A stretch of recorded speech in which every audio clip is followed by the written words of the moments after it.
Seperti apa ibadah yang memuliakan Tuhan? Bagaimana agar ibadah tetap punya suasana khusyuk dan hormat, tapi tidak dingin atau mati? Soalnya ibadah itu diinisiat oleh Tuhan sendiri. Jadi ini bukan sesuatu yang ada di dalam tangan kita. Kita bukan menginisiasi ibadah.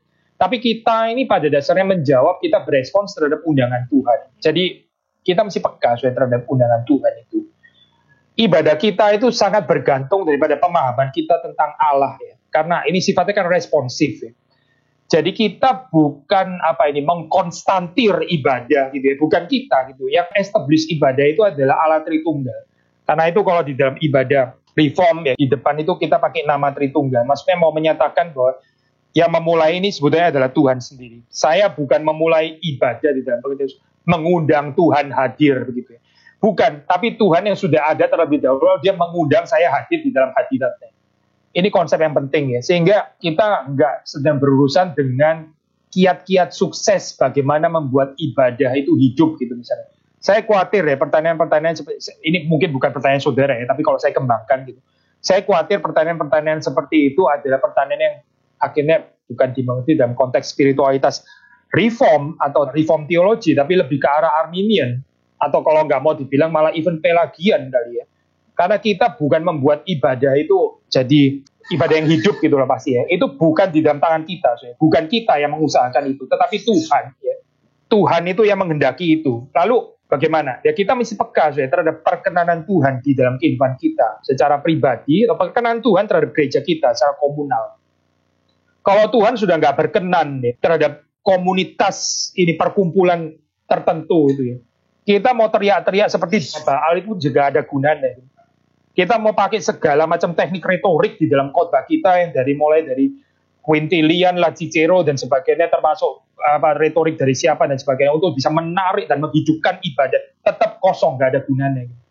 Jadi kita mesti berdoa apa di dalam hal ini? Kita berdoa supaya Tuhan itu memperkenan kehidupan kita, supaya Tuhan jangan menarik kaki diannya. Kalau Tuhan sudah menarik kaki diannya, nggak ada orang bisa beribadah. Meskipun yang ketemu ribuan orang tetap bukan ibadah. Karena ibadah itu sangat bergantung pada kehadiran Tuhan. Nah ini yang perlu kita jaga. Jangan di dalam tangan kita, lalu terus kemudian kaki Dian itu ditarik. Jangan di dalam tangan kita, terus kemudian kita tuh mendukakan Roh Kudus. Dan akhirnya Roh Kudus itu nggak tertarik lagi untuk hadir di sana. Itu kecelakaan besar kalau terjadi di dalam gereja. Nah, sekali lagi saudara nggak bisa menggantikan ini dengan apapun, dengan khotbah yang seperti apapun. Saudara nggak bisa menggantikan dengan musik sejenis apapun, nggak bisa digantikan. Kehadiran Tuhan yaitu kehadiran Tuhan. Maka yang harus kita kejar itu adalah apa? Yang harus kita kejar adalah Tuhan sendiri. Di dalam ibadah itu yang kita harus kejar adalah Tuhan sendiri. Kita minta supaya Tuhan itu jangan meninggalkan kita. Seperti Yakub ya, waktu dia bergumul, aku tidak akan melepaskan engkau pergi kecuali engkau memberkati aku.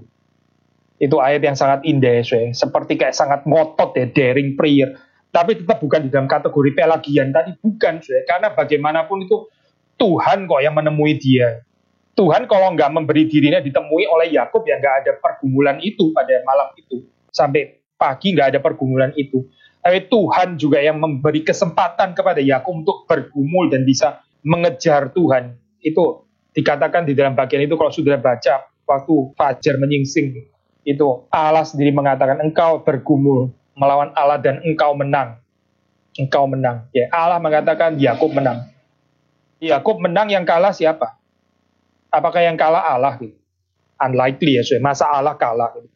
Tapi Allah mengatakan Yakub menang. Yakub menang terhadap apa? Nah itu pertanyaan yang menarik kan. Yakub menang terhadap manusia lamanya. Yakub menang terhadap masa lampaunya yang dia nggak pernah bisa atasi itu. Paranoianya terhadap Esau. Ya. Jiwanya yang suka menipu dan licik itu. Nah itulah yang dikalahkan oleh Yakub di sana. Yakub menang ya di dalam pergumulannya itu dia menang. Termasuk juga kalau kita terangkan dalam kehidupan kita, kita juga bisa menang terhadap keengganan kita untuk bergumul itu sendiri juga perlu dikalahkan. Jadi kita bukan sedang mengalahkan Tuhan, bukan. Tapi mengalahkan diri kita sendiri melalui pergumulan. Tapi pergumulan itu bukan pergumulan saya dan manusia lama. Ini pergumulan selalu antara saya dan Tuhan. Saudara mengerti ya poinnya? Jadi Yakub itu mengalahkan manusia lamanya, tapi yang dia bergumul dengan itu adalah dengan Allah.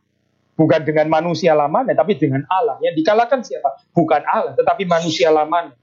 Nah, kalau kita di dalam hal ini saudara melihat ibadah saudara mulai suam-suam kuku dan sebagainya, kita berdoa, saya minta kebangunan rohani dari Tuhan.